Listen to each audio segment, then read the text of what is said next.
Hi guys, and many thanks for joining me. If you are new here, hi, I'm Kat and I like to talk about crimes, investigations, missing people, conspiracy theories and everything related. Please don't forget to hit the subscribe button below and also make sure you hit the notification bell so you are the first one to know about any new videos I upload. For my returning subscribers and viewers, I would like to thank you all so much for all the continuous support and all those lovely comments I keep reading from you. Thank you. Okay, today I want to talk to you about the Majorca holiday in 2005. I know that Madeleine disappeared on 3rd of May 2007, but I think it's important that we get to talk about this holiday because it can actually put in context the behavior of some of the members of the Tapas 9 group. And let's get started. But before we do it, here is the disclaimer. I do not mean to be disrespectful to anyone I talk about in this video. The video is for educational and entertainment purposes only. The information I collect is from the internet. I compile all this information together and make a video. And from this video, you guys are more than welcome to draw your own conclusions. Thank you. Madeleine, 2.5 years old at the time, and the twins, only a few months old, go on holiday in Majorca with their parents, and 3 more couples are with them on the same holiday. We have David and Fiona Payne with their daughter, Fiona pregnant at the time with the second child, and then we have Stuart and Tara with their 2 children, and Savio and Caterina Gaspar with 1 child and pregnant with the second. Savio Gaspar actually knows Kate from the same university they studied at in Dundee between 1987 and 1992. Caterina only met Jerry McCann at his wedding to Kate in 1998, but they become good friends and see each other quite often, spend weekends together and usually call each other and have conversations over the phone. And actually, they have quite an intimate friendship, as Caterina says in her statement. Okay, now this is getting a bit disturbing. On the 3rd or 4th evening of the holiday in Majorca at dinner time, they are all sat on the patio. They are all having drinks and chatting. And that's when Caterina hears something which she never believed she would. She is sat between Jerry McCann and David Payne at the table. Caterina hears Payne asking, presumably about Madeleine, if she did that. And then he puts a finger in his mouth and sucks it while putting it in and out, and with the other hand, he is tracing small circles around his nipple in a very provocative way. Caterina at this point is certain that these gestures have sexual connotations. And while she is very surprised of what she heard, an awkward silence settles around the table. However, just like that, they all begin chatting again. I think that everyone at that table overheard what Jerry and David were chatting about. Otherwise, how can you explain the sudden silence? I mean, people, they don't just stop their fun chats all of a sudden unless something distracts them. And I believe that the conversation between Jerry and David was the distracting factor to all the members sitting at the table. But then, how quick they turn back to their chats. As if what they heard is something normal or, I don't know, something they would usually hear. I mean, how crazy is that? Or perhaps they decided to just, ignore the comments and just carry on having fun, chatting, eating, drinking, whatever.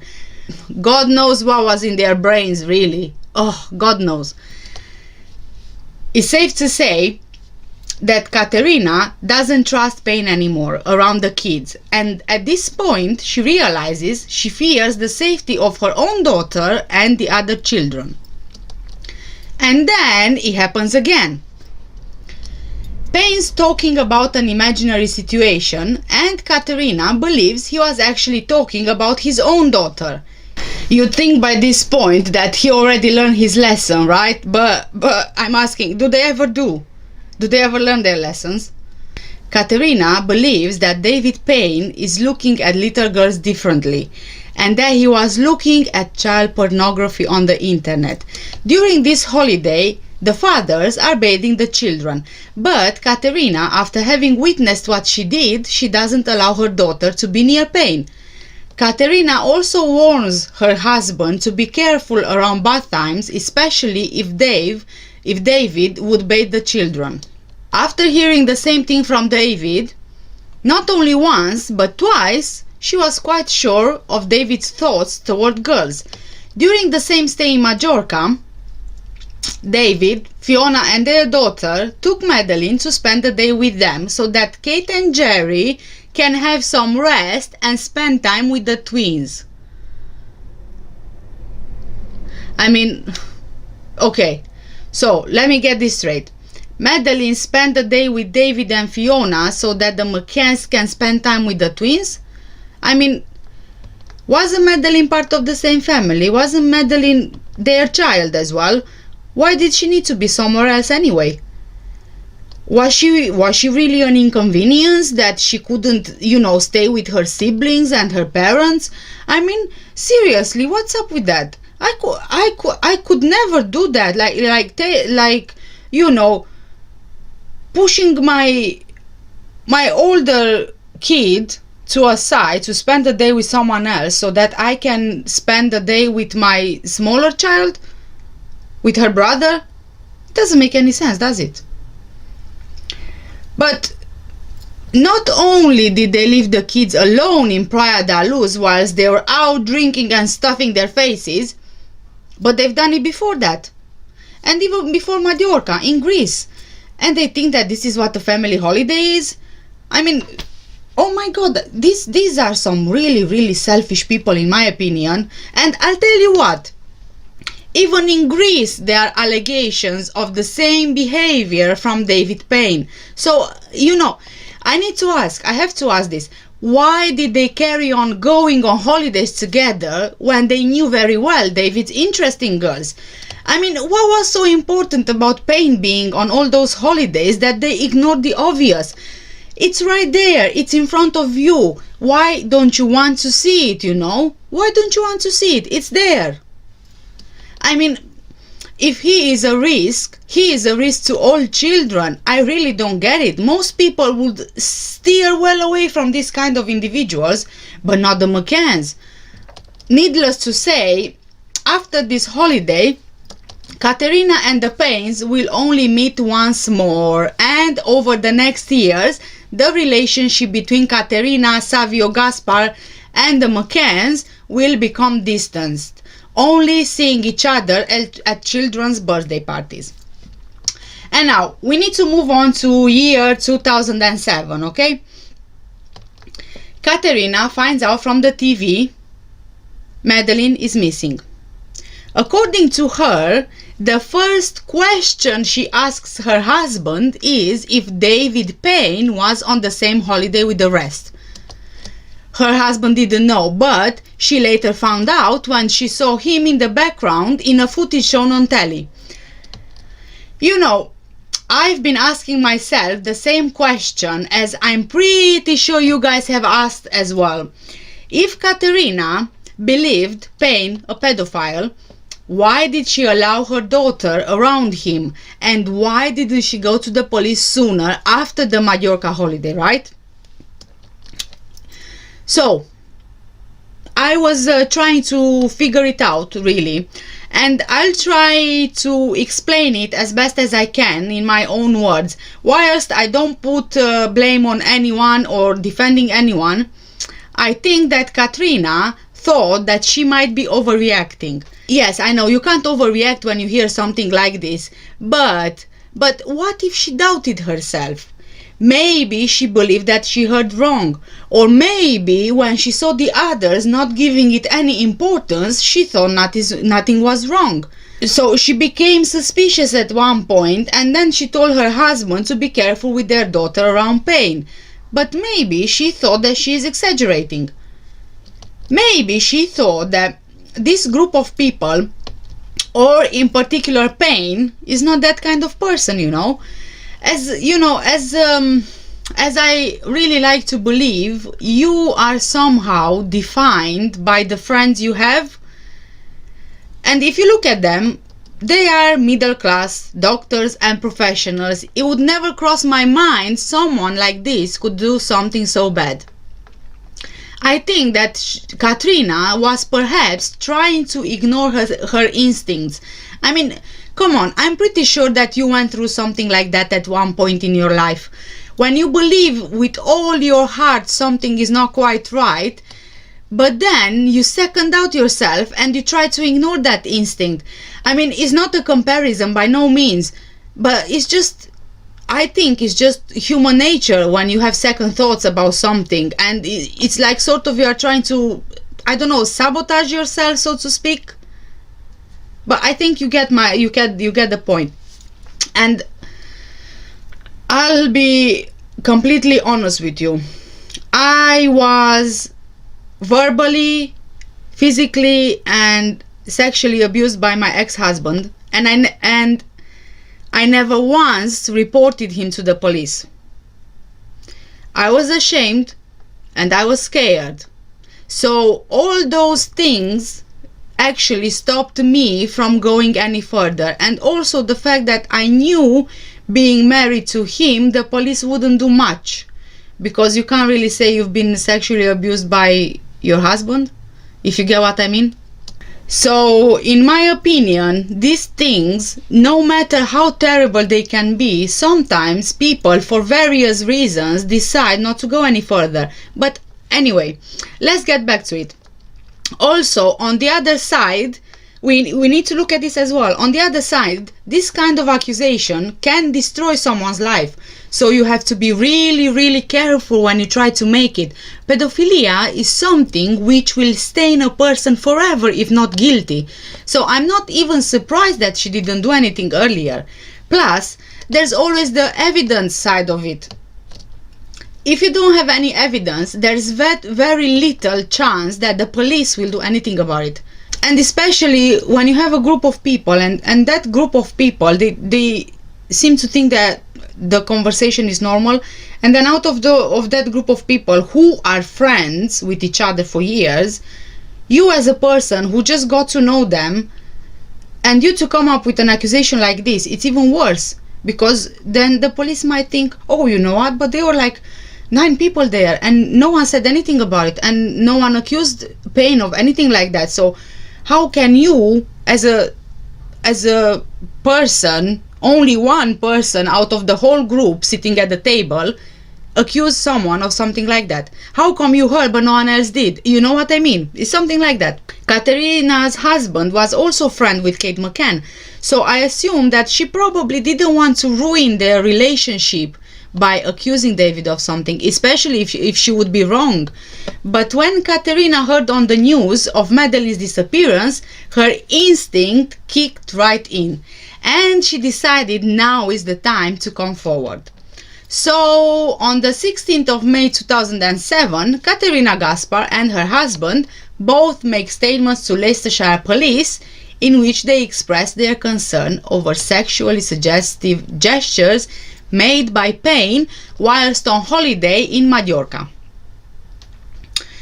These statements taken were not sent to the Portuguese police until the 24th of October 2007, 24 days after Gonzalo Amaral was removed from his position. I'm wondering why. They were waiting for him to be removed. Funny thing is, however, that on the 20th of May 2007, Jerry is flying back to the UK to meet Clarence Mitchell for the first time on a circumstantial meeting in the office of Leicestershire Police. And the plot thickens. So, 4 days after the Gaspar statement, Jerry meets with Clarence Mitchell, and they meet at Leicestershire Police Station.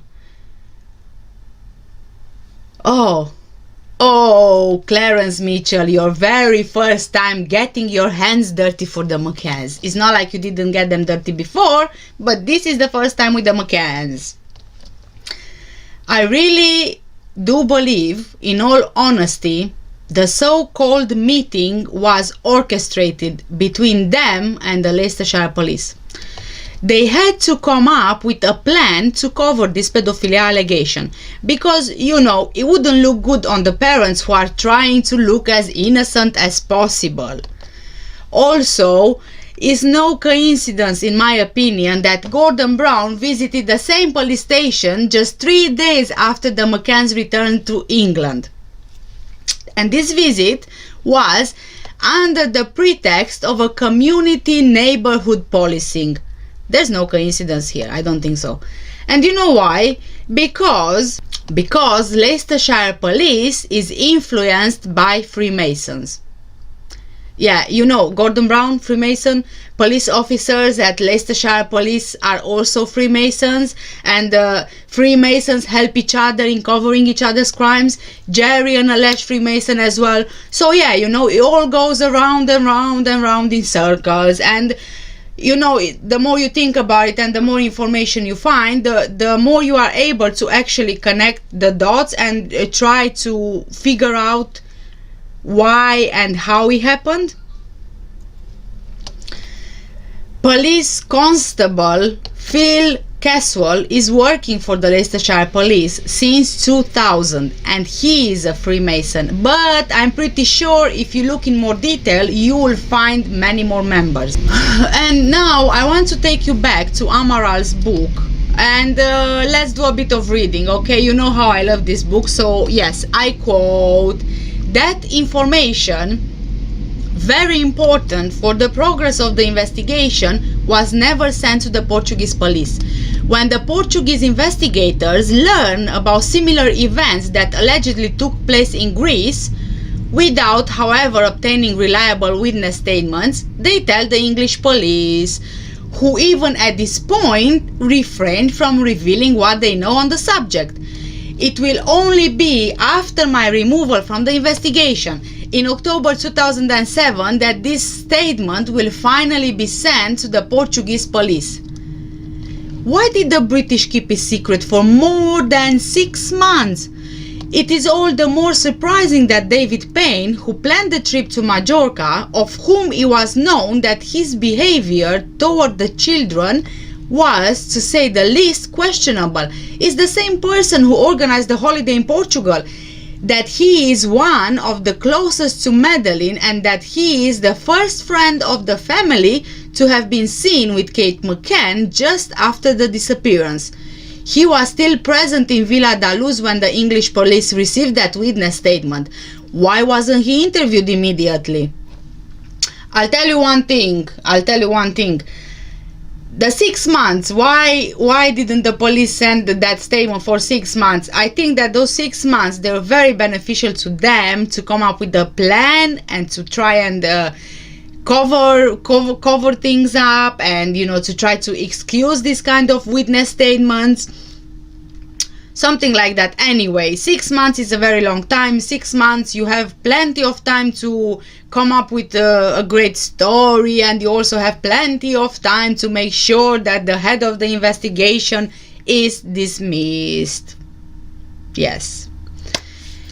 Even Amaral is surprised to know how come David was still allowed to organize and go on another holiday after Majorca. I think that anyone, police officer or not, would question the same thing. It's so obvious, but you know what? It annoys me so bad when these things are actually allowed to happen. What really happened in Portugal with Madeleine? What happened with her?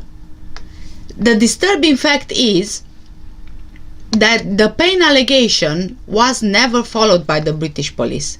Neither Jerry McCann nor David Payne were ever questioned about this severe allegation. See, especially David Payne's last interview on 11th of April 2008, where the British officer never hooked in when the crucial Majorca holiday came into discussion. The 2008 rogatory took place in Leicestershire on demand of the Portuguese police. But although the Portuguese police was attendant, they were not allowed to ask any questions by themselves. Then Another thing, we also have David's statement about Madeleine. His statement is really, really hard to understand. Especially because it's so full of stammering. So I'll just, cut out all the R and E and O and I don't know, and so it's easier to understand, yeah? And I want to read it out to you now. Madeleine's a very striking, beautiful child. I'd almost, if I want a better phrase, call her doll-like. She was very unique looking child. She'd got very pretty, blonde hair in a bob. She was quite a petite child and she was very bubbly. She was a very good child to interact with. She was very bright. You could have a lot of fun with Madeleine. She was Kate and Jerry's pride and joy. They'd had a lot of trouble conceiving with IVF and everything, and Madeleine was their miracle. She was obviously very unique with the fact that she'd got the iris defect. She was certainly a happy-go-lucky child. She would interact with the other children very well. As I said on the other earlier recording, she played very happily with Lily and indeed the other children. She is a very beautiful child and good fun. A fact I've come across already, she is a very bright child. She wouldn't be the kind of mischievous child and just try and get out of the flat and get up to mischief and that. There's fun in all children, but she certainly wasn't that kind of child. She was very bright. Okay, so like you know already, I've actually read the whole Amaral's book, as I keep mentioning. There is one thing which I came across, and this is regarding to the IVF treatment, and it's related to psychology. So Amaral in his book is mentioning that he actually spoke to a psychologist about the IVF treatment and the family and all these kind of things. And that psychologist was saying that even though they struggled to get pregnant, to have children, they were successful in the IVF treatment. Kate fell pregnant. They were so happy. Madeleine was a miracle. That is not the same thing like when you actually have a child. It's not the same thing. Sometimes people, they get overwhelmed by having children. Although you planned for so long and although you did everything possible to get pregnant and to have a child, when you actually hold that child, that baby, it changes everything. It changes your whole world. It changes your whole life. All of a sudden, you are not the center of attention anymore. And all of a sudden, you are not free anymore.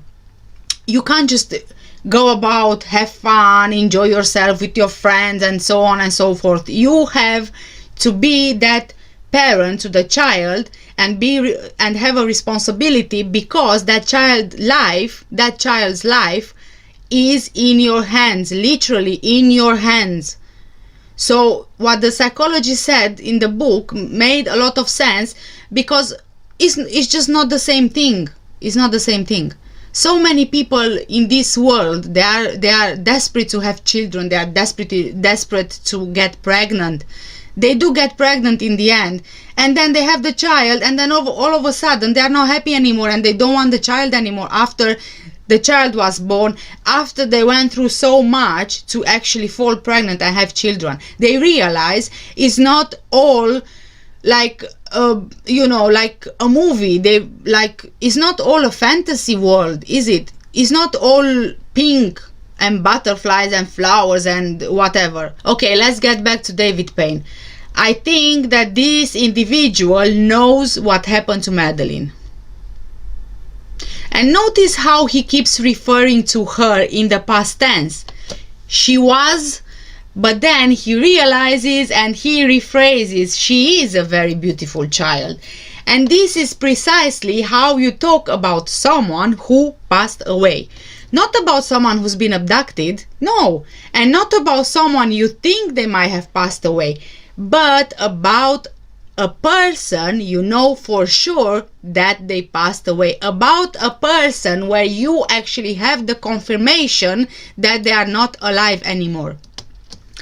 And these words, they are spoken out of habit. I'm not talking about Dave, I'm talking about David. I'm talking in general. These kind of words, they are spoken out of habit. Whereas There is no way in hell you would refer to someone alive in the past tense. No. And they all do it. All the members of the group do it. And I think that this is the habit of it. Is the habit. You know how they say that you are your worst critic? Well, I say that their brains, or whatever gives us the perception of habit, are working against them big time, big time. It's like a reflex, really. That's why I have to go back to the lying thing I keep mentioning. And I'm pretty sure, if I remember well, I'm mentioning this lie thing in every single one of my videos. Again, the habit of referring to someone in the past tense when they are dead. They realize how they say it and what it means, and then they correct themselves to make sure that they are getting the point across without incriminating themselves or without giving the indication that Madeleine died. Quite honestly, I'm so fed up of all their lies and scams and tricks and everything. And it's a fraud and it's a cover-up and it's everything, in my opinion. But moving on. So, if Jerry took part in that conversation with Payne about his own daughter, then is he a pedophile as well? Well, in my opinion, if you are right in your head, and as a father to a daughter, you hear your friend talking in such a way, I don't know what would happen. You better ask my husband, but you'll definitely not be able to get off that chair anymore. Seriously. No, it's unacceptable. A father to hear those words from his friend about his own child. No. It's unacceptable.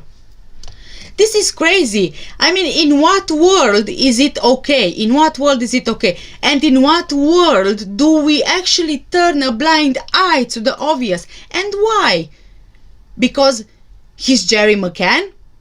I mean, who is Jerry Mccann anyway? Who is David Payne? Are they gods and we don't know about it? Are we also meant to worship them?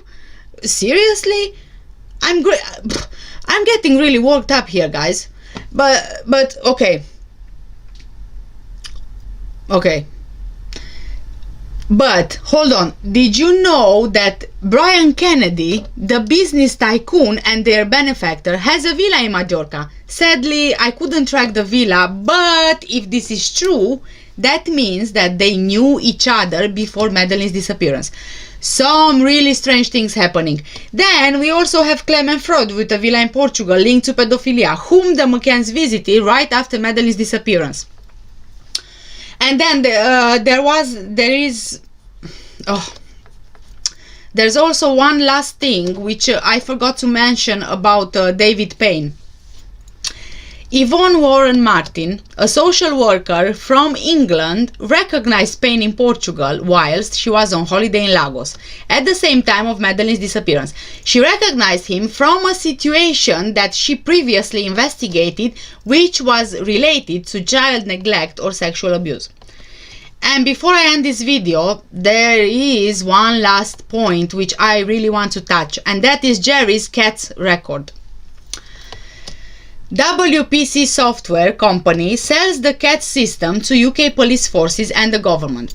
The CATS software, which is actually Case Administration and Tracking System, consists of 3 modules: child protection, domestic abuse and vulnerable adult. The CATS system was developed in the absence of a national database for child protection, and in light of the recommendation in Lord Laming's report into the death of Victoria Climbie, that chief constables must ensure that their police force has in use an effective child protection database and IT management system.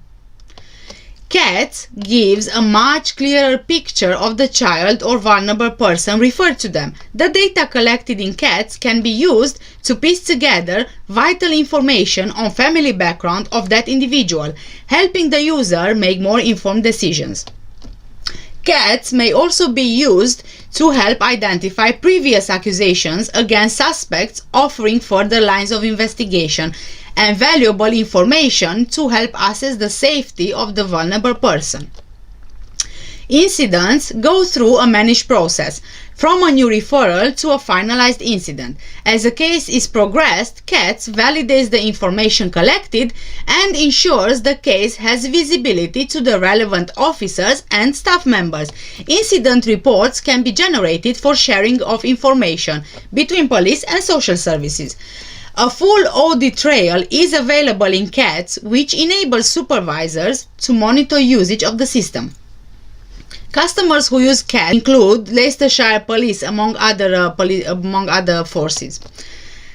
This topic is not new, but it doesn't mean it can't be important. There was a claim by a Twitter user which reads, Jerry McCann was convicted for child sex abuses in 2002, although the evidence has been hacked and emptied from the case file by someone who has access to the National Sex Offenders Register, namely Jim Gamble, through the COP mainframe connected to the every police station crime files in the UK. The reference for this conviction still exists in the judicial reference files and confirms that Jared McCann was placed on the Child Sex Offenders Register following conviction in court and is still on that register today. This is confirmed by an information issued in 2008 by the Leicestershire Police. Dear sirs, in response to your letter of request, I can provide the following information regarding the above-mentioned subject, Jerry McCann, born on June the 5th, 1968 in Scotland. Okay, so we are getting to the interesting part. A search of the local section of the child abuse shows the registration number 19309 in the CATS system. A consultation with the deceased from the department in question confirms that this is just a file reference, but as a complement to Operation Task system for the purpose of reference if an investigation should be necessary by the department. No work has been done on the basis of this file. An examination of all other police files using a search system does not reveal any information about him. And there's here as well, submitted for your information. But, always a but, the phrase "but as a complement to Operation Task system for the purpose of reference if any investigation should be necessary by the department," to me doesn't sound quite right, does it? If we believe that this is true, then 1. If he is not believed to be an offender, it would mean that everyone in the UK actually has a CATS pedophile registration file, which is nonsense really. Or it can mean Jerry McCann indeed is registered just as the record already shows, and he is still under police suspicion to do more offenses against children. Or there could also be the possibility that the CATS record stems from the 16th of May 2007 itself. As a matter of fact, the case was filed as national security through political interference by Downing Street number 10. So, a matter of national security. What can be such a matter of national security to not allow these allegations or this information to be added to his file, or not to stay in his file, to say more precisely?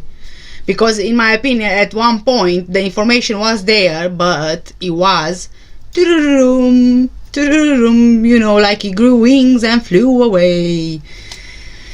So neither Jerry nor David were ever questioned about these allegations that Katrina mentions in her witness statement. I am really inclined to believe that Jerry McCann has a record which got cleaned, just like so many other things in this case. I don't think it's a coincidence, and honestly I'm not even surprised. But I still am wondering, why was the case filed as national security? I mean, you try to request some information and they hit you back with national security? So again, it leads me to believe that the government was involved here as well, which leads me to believe there's much more going on here. There's no other explanation for this massive cover-up. Okay, we got to the end of my video. Many thanks for watching again. If you are not subscribed, please don't forget to hit that red big subscribe button below. Also make sure you hit the notification bell so you are the first one to know when my new video will be up. And this is gonna be a really interesting one. My next video is about Jerry McCann and the government Quango Komar in 2007. It's a really interesting one with nuclear power plants and levels of radiations, and Jerry McCann was part of the commission for radiations levels. So we will try and find out if there is a connection, if it's got anything to do with Madeleine's case and cover-up. Okay, that's all from me for today. Many thanks for watching again. Take care and stay safe, guys. Bye bye.